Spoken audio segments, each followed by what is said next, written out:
Ahojte všetky krásne dušičky.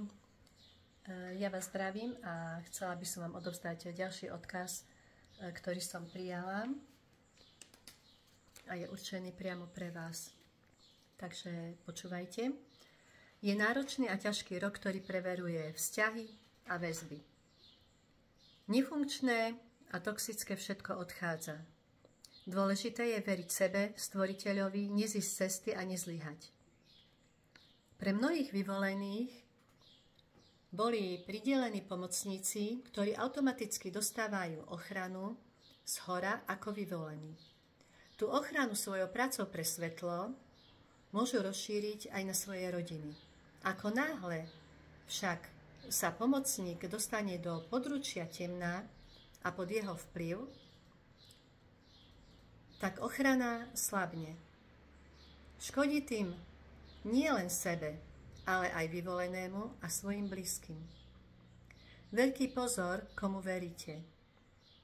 Nie každý, kto hlásá o Bohu, to myslí úprimne. A ak príjmete jeho slova za vlastné, jeho filozofiu, môžete sa dostať pod temný vplyv. Boli ste varovaní pred falošnými prorokmi, a teraz je ich ako maku.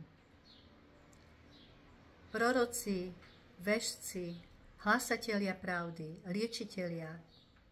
Mnohí z nich boli vyslaní temnou stranou za účelom získať a zničiť. Alebo získať pre svoju stranu. Dávajte si pozor, buďte ostražití, pretože nám na vás záleží. No, takže vlastne je to tak, ako som kedysi robila video a rozprávala o tom, že proste ako temno vysiela svojich vyslancov, aby ovplyvňovali ľudí, aby ich dostali pod svoju vládu, alebo aby ich nejakým spôsobom pritiahli na svoju stranu.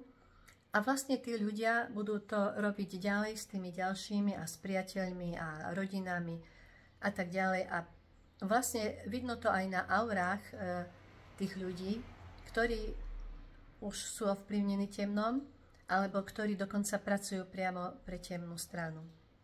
Naozaj bude dobre, keď budeme si dávať pozor a nenaletíme všetkému jedna pani povedala, lebo nie je ten čas, aby sme mohli prepadnúť na tú druhú stranu. Nám záleží na našej planéte, nám záleží na našom osude, na osude našich detí, nám záleží na Bohu, záleží nám vlastne aj na bytostiach, ktoré nám pomáhajú. A mne záleží na vás. Majte prekrásny deň, s láskou, objímam vás.